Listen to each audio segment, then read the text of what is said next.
Hey Atlas, check out this movie clip.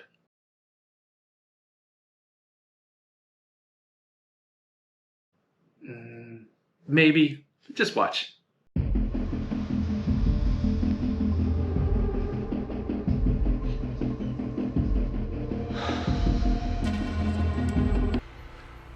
I know Promptfoo. Show me.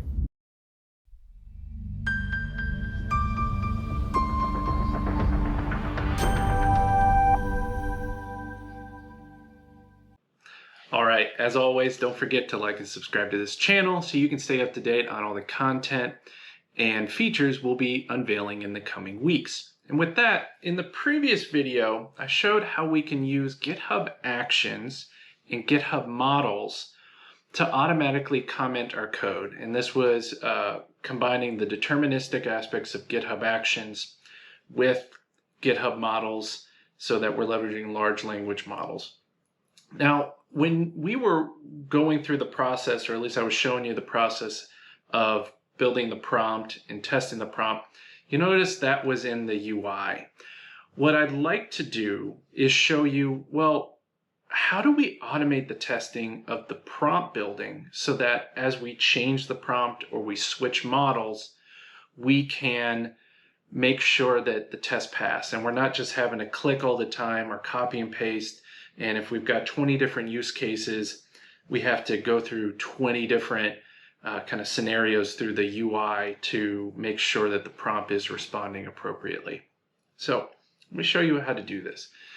Up on my screen here, let's just illustrate the kind of the issue further.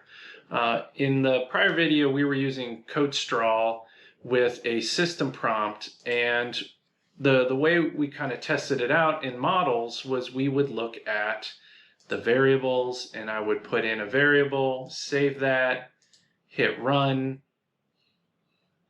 and then as soon as it finished, we'd go through and I'd go back to maybe another file, change those variables, save, hit run, and make sure that that's the output. So that's all, well and good, but what if I wanted to make sure that instead of having, I start adding in 10 cases or 20 different use cases, I need to make sure that this prompt is behaving appropriately. Or if I want to switch models, is the behavior of the prompt still consistent?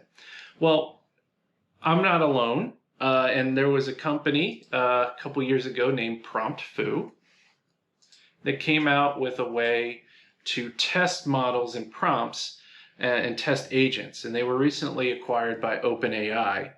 And I want to show you how you can build out the tests for that. Now, in our case, we were using the GitHub Models CLI to pass in the prompt and the input in order to test or have it comment the code. So if I was to go back to this GitHub dev example, which I provided on the GitHub site, and I'll put in the YouTube description, there is an area called test for Promptfoo. And if you go through the process of installing the model, importing the repository, and then you make sure you have these installed. So you'll want to make sure you have Node, NPM, PowerShell, the GitHub CLI, and the GitHub CLI extension, and then you'll want to make sure you have your models token created for read. And so the way you do that is if I go to developer settings, if I went to settings here, and I go to developer settings, and I go to, let me zoom in a little bit, fine grained tokens, I can generate a new token. Oh, lovely. Wants me to sign in. Okay, and then zooming out a little bit, I can pick for my add permissions. Oh, I need to pick my resource owner. I can add in permissions for the organization, and I should see models, and that's the one that you're going to want to generate the token for. And then once you generate the token, that is what you're going to want to keep safe and not expose in any source control or in plain text. You don't share it. All right, so if you have that set up, so I've got a repository here that I've already established. There is the env file where you're going to store the GitHub token. Now in the sample repo, I've given you the example. You would just copy that file and then copy it to a .env file and then paste the token in there. And then you'll notice in the prompt folder, if I navigate to the prompt folder, which I already have here, I can just navigate to test Promptfoo.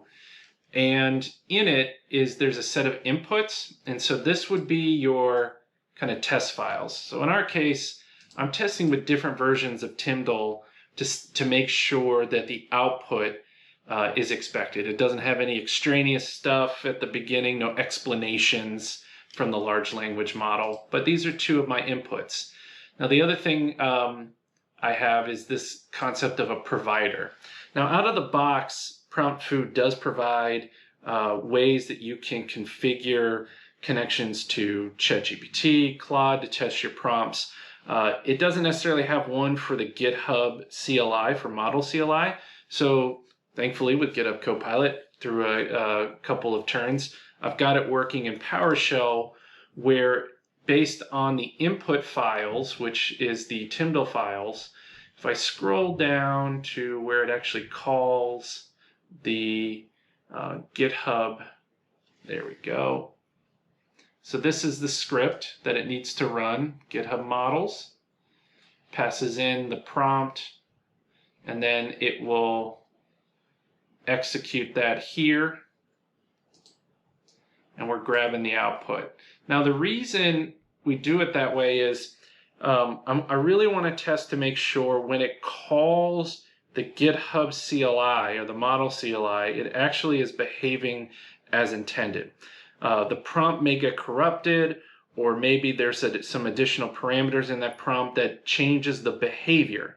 So I'm really testing for when that prompt file changes. And again, that prompt file stays with the repository, and in this case, it's up here. And I want to make sure that and if that changes, whether that's a model change or a change the user prompt or the system prompt, that I still get the expected behavior. So this is the provider that executes that. And then in the configuration file on Promptfoo, you can tell it to run use the environmental file. This is the prompts, where to retrieve it, and then how do I execute those prompts. And so once I type in npm CI, this will install Promptfoo and the appropriate libraries. And then if I hit npm test, what it's going to do is I've got this set up in the repository to clear the cache. And then since I have two input files, it's going to run through and validate that the prompt is meeting the expectations. So in this case, it's passing in those two prompts, and then it is testing to make sure that I'm getting valid Tyndall in the results. Now, that is defined here in our test suite. So you can see up here, I'm saying, all right, this is the name of the test, that's the prompt, that's the input file, and then here's the assertions. And you can reference JavaScript or plain functions. There's a lot of different ways you can do it in Promptfoo. But I want to make sure that the file ended with the appropriate Tyndall or started with the appropriate Tyndall, didn't have any other extraneous information. And a lot of large language models sometimes will try to put ticks in front of it to show that it's code. I just want the straight updated Tyndall file. So this is what we're testing for here. All right. Now, not only can you run this locally, this template I have also has a way to run that, and say npm test, but in a GitHub action. So that way, anytime if that YAML file changes, you commit it to source control, you can see here, it's looking at pull requests or paths, updates to it. You can run it manually. It is going to run through and it installs Promptfoo and then finally runs the test. Let's get to where it's actually running the test.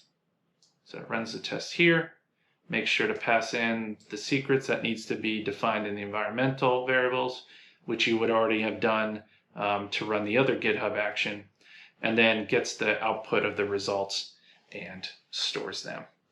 So if I go back to the example where I have my model here and I go to my actions, you can see I can call Promptfoo tests and actually run those tests or have that triggered.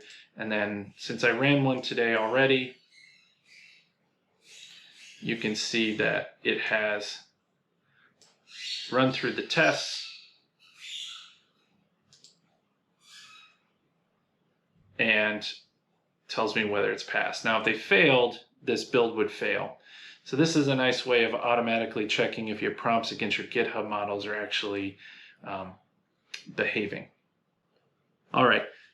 I hope you learned something today. We covered how to use Promptfoo really briefly and how it can test your large language models, more specifically, how the prompts against your GitHub models performed. And I showed you how it is actually testing the prompts against TIMDL files to make sure that the output of the models based on the prompt are as expected. Now this opens up a lot of automation so that as you add in more agentic and large language model components, you can test those different pieces in an automated fashion and not have to use the UI. And you can imagine over time as you have more different test cases and you have to tweak the prompt, you want to make sure not only does that new use case work, but anything in the past works as well. And Promptfoo is a wonderful library to do that and automate that testing. Now in future videos, I will go into Promptfoo even more on not only in the Power BI realm, but even in Fabric. But until then, take care.